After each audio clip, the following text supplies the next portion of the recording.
दोस्तों, आईपीएल 2025 के 64वें मुकाबले में गुजरात टाइटंस और लखनऊ सुपर जायंट्स के बीच हुए रोमांचक टक्कर के बाद पॉइंट्स टेबल में बड़ा उलटफेर देखने को मिला है। इस मैच में लखनऊ सुपर जायंट्स ने गुजरात टाइटंस को हराकर एक शानदार जीत दर्ज की, जिससे गुजरात को तगड़ा झटका लगा है, जबकि लखनऊ को इस जीत से सम्मान के साथ कुछ राहत मिली है। इस जीत के साथ प्ले-ऑफ की रेस और भी रोमांचक हो गई है। तो आइए इस मैच के बाद पॉइंट्स टेबल का पूरा समीकरण समझते हैं और देखते हैं कि कौन सी टीमें अब भी प्ले-ऑफ की दौड़ में हैं और कौन सी बाहर हो चुकी है। वीडियो के अंत तक बने रहिए, क्योंकि हम आपको पॉइंट्स टेबल का पूरा गणित बताने वाले हैं। दोस्तों, सबसे पहले बात करते हैं आज के मैच की। यह मुकाबला अहमदाबाद के नरेंद्र मोदी स्टेडियम में खेला गया, जहां गुजरात टाइटंस के कप्तान शुभमन गिल ने टॉस जीतकर पहले गेंदबाजी का फैसला किया। लखनऊ सुपर जायंट्स ने पहले बल्लेबाजी करते हुए मिचेल मार्श की धमाकेदार शतकीय पारी 117 रन और निकोलस पूरन की नाबाद अर्धशतकीय पारी 56 रन की बदौलत 20 ओवर में 2 विकेट खोकर 235 रन का विशाल स्कोर खड़ा किया। यह लखनऊ का आईपीएल इतिहास में तीसरा सबसे बड़ा स्कोर था। जवाब में गुजरात टाइटंस की शुरुआत अच्छी रही, लेकिन विलियम ओरोर्के ने साई सुदर्शन को आउट कर पहला झटका दिया। साई ने 21 रन बनाए। इसके बाद आवेश खान ने कप्तान शुभमन गिल को 35 रन पर पवेलियन भेजा। जोस बटलर ने 33 रन बनाए, लेकिन वह भी 18 गेंदों में आउट हो गए।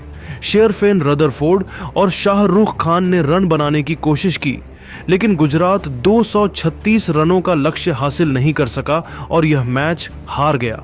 इस हार के साथ गुजरात टाइटंस को बड़ा झटका लगा है, क्योंकि अब अगर वे अपना अगला मैच हार जाते हैं और रॉयल चैलेंजर्स बेंगलुरु और पंजाब किंग्स अपने बचे हुए दोनों मुकाबले जीत लेते हैं, तो गुजरात को टॉप 2 से बाहर होकर एलिमिनेटर खेलना पड़ सकता है। वहीं लखनऊ सुपर जायंट्स ने इस जीत के साथ अपनी प्रतिष्ठा बचाई, लेकिन वे पहले ही प्ले-ऑफ की रेस से बाहर हो चुके हैं। अब आइए एक नजर डालते हैं आईपीएल 2025 की पॉइंट्स टेबल पर और समझते हैं कि इस जीत और हार ने किन टीमों का गणित बिगाड़ा और किन्हें फायदा हुआ। 10वें स्थान पर है Chennai super Kings. Chennai super Kings का इस सीजन में प्रदर्शन बेहद निराशाजनक रहा है। 5 बार की चैंपियन यह टीम इस बार अपनी लय खो बैठी है। चेन्नई ने 13 मुकाबले खेले, जिनमें से केवल 3 में जीत हासिल की और 10 में हार का सामना करना पड़ा। 6 पॉइंट्स के साथ चेन्नई पॉइंट्स टेबल में सबसे नीचे यानी 10वें स्थान पर है। उनके पास अब केवल 1 मुकाबला बाकी है और अगर वे इसे जीत भी लेते हैं तब भी उनके पास अधिकतम 8 पॉइंट्स होंगे। जैसा कि हम सभी जानते हैं, प्ले-ऑफ में पहुंचने के लिए कम से कम 14 से 16 पॉइंट्स की जरूरत होती है। इसका मतलब है कि चेन्नई पूरी तरह से प्ले-ऑफ की रेस से बाहर हो चुकी है। यह सीजन चेन्नई के लिए अब तक का सबसे खराब प्रदर्शन साबित हुआ है और उनके बचे हुए मुकाबले अब केवल प्रतिष्ठा के लिए होंगे।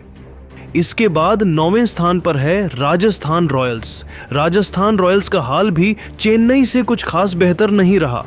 उन्होंने अपने 14 मुकाबले पूरे कर लिए हैं, जिनमें से केवल 4 में जीत हासिल की और 10 में हार का सामना किया। 8 पॉइंट्स के साथ राजस्थान भी ऑफिशियली प्ले-ऑफ की रेस से बाहर हो चुकी है। इस सीजन में राजस्थान की बल्लेबाजी और गेंदबाजी दोनों ही उम्मीदों पर खरी नहीं उतरी। उनके लिए अब कोई मुकाबला बाकी नहीं है और वे इस सीजन को भूलकर अगले साल नई रणनीति के साथ वापसी की कोशिश करेंगे। और अब 8वें स्थान पर है सनराइजर्स हैदराबाद। सनराइजर्स हैदराबाद ने अब तक 12 मुकाबले खेले, जिनमें 4 जीते और 7 हारे, जबकि 1 मुकाबला बारिश के कारण रद्द हो गया। 9 पॉइंट्स के साथ वे 8वें स्थान पर काबिज हैं। उनके पास अभी 2 मुकाबले बाकी हैं, लेकिन अगर वे दोनों मुकाबले जीत भी लेते हैं तब भी उनके पास अधिकतम 13 पॉइंट्स होंगे। प्ले-ऑफ के लिए 14 से 16 पॉइंट्स की जरूरत को देखते हुए सनराइजर्स भी प्ले-ऑफ की रेस से पूरी तरह बाहर हो चुके हैं। उनके बचे हुए मुकाबले अब केवल उनकी प्रतिष्ठा बचाने के लिए होंगे और अब 7वें स्थान पर है लखनऊ सुपर जायंट्स। आज की जीत के बाद लखनऊ सुपर जायंट्स के 13 मुकाबलों में 6 जीत और 7 हार के साथ 12 पॉइंट्स हो गए हैं। मिचेल मार्श और निकोलस पूरन की शानदार बल्लेबाजी ने लखनऊ को इस सीजन में कुछ यादगार पल दिए हैं, लेकिन यह जीत उनके लिए केवल सम्मान की बात है। लखनऊ पहले ही प्ले-ऑफ की रेस से बाहर हो चुकी है और उनके पास अब केवल 1 मुकाबला बाकी है। यह जीत उनके लिए एक सकारात्मक नोट पर सीजन खत्म करने का मौका देती है और वे अगले सीजन में इस प्रदर्शन को दोहराने की कोशिश करेंगे। इसके बाद छठे स्थान पर है कोलकाता नाइट राइडर्स। अजिंक्य रहाणे की कप्तानी वाली कोलकाता नाइट राइडर्स ने 13 मुकाबले खेले, जिनमें 5 जीते, 6 हारे और 2 मुकाबले बेनतीजा रहे।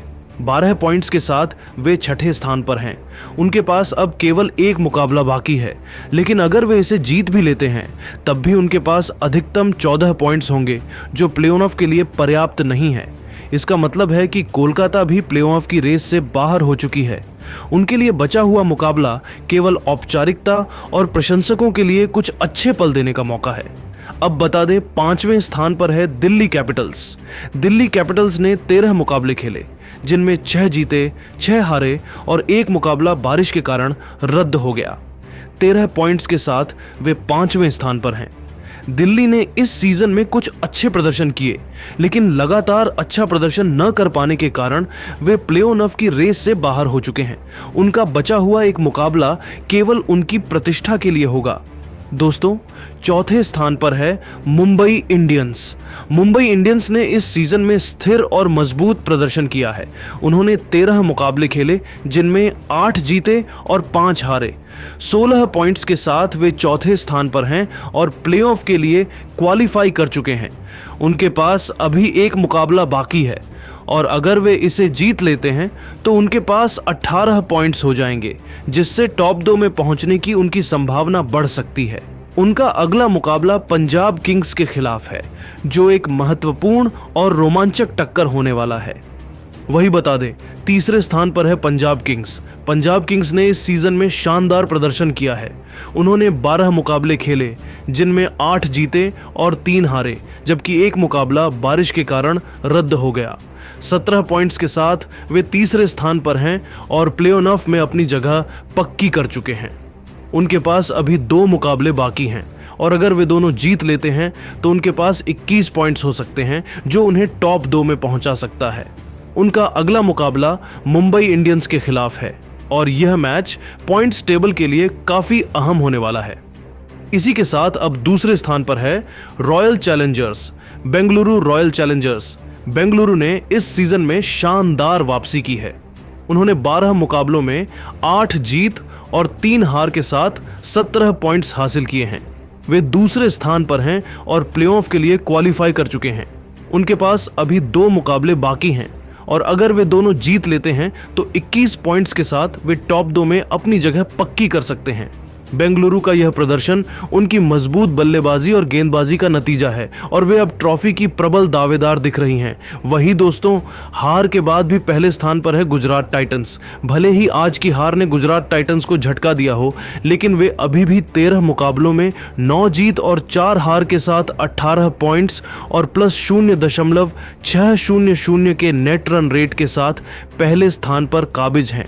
उनके पास अभी एक मुकाबला बाकी है और अगर वे इसे जीत लेते हैं तो 20 पॉइंट्स के साथ वे टॉप 2 में अपनी जगह पक्की कर सकते हैं।